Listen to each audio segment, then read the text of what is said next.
O capítulo 24 do livro de Jó é a continuação do capítulo 23, pela lógica, pela sequência, mas a continuação do ponto de vista da resposta de quem está envolvido nesse capítulo.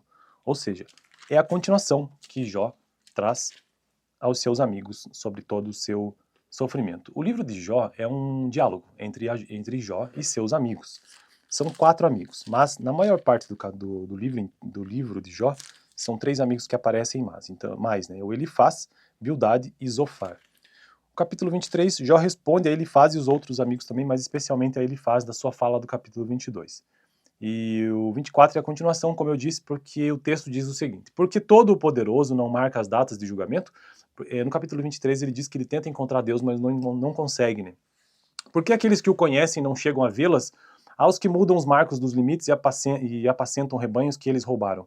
Levam um jumento que pertence ao órfão e tomam o boi da viúva como penhor. Forçam os necessitados a sair do caminho e os pobres da terra a esconder-se. Como jumentos selvagens no deserto, os pobres vão em busca de comida da terra deserta, a obtêm para os seus filhos, juntam forragem nos campos e respingam nas vinhas dos ímpios pela falta de roupas, passam a noite nus, não tem com que cobrir-se no frio, encharcados pelas chuvas das montanhas.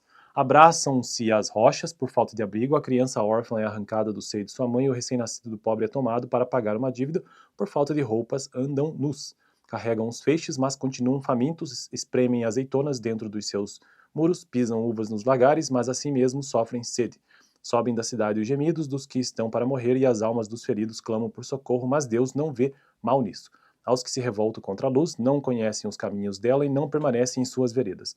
De manhã o assassino se levanta e mata os pobres e os necessitados, de noite age como ladrão.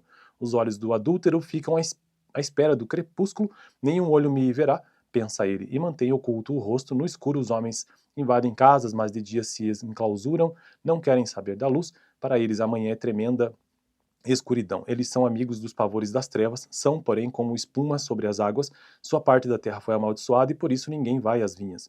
Assim como o calor e a seca depressa consomem a neve derretida, assim a sepultura consome os que pecaram. Sua mãe os esquece, os vermes se banqueteiam neles.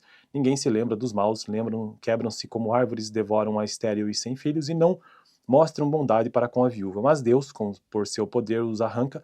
Embora firmemente estabelecidos, a vida deles não tem segurança. Ele poderá deixá-los descansar sentindo-se seguros, mas atento os vigia nos caminhos que seguem. Por um breve instante são exaltados e depois se vão colhidos por todos os demais, ceifados como espigas de cereal. Se não é assim, quem poderá provar que minto e reduzir a nada as minhas palavras? Então deixa aqui um questionamento de Jó no capítulo 24, dizendo que não encontra Deus no começo, lá no capítulo 23. Depois ele continua afirmando que ainda não consegue encontrar Deus no capítulo 24, começa a reclamar da injustiça, mas que no fim todos esses que cometem injustiça serão arrancados, assim como os ceifados como espigas de cereal. E finaliza o capítulo dizendo, afirmando, né, se isso que ele está dizendo não é verdade, quem é que pode contrariá-lo ou então trazer uma prova de que isso não é verdade? Próximo vídeo, capítulo 25, então o último da semana, sobre o livro de Jó.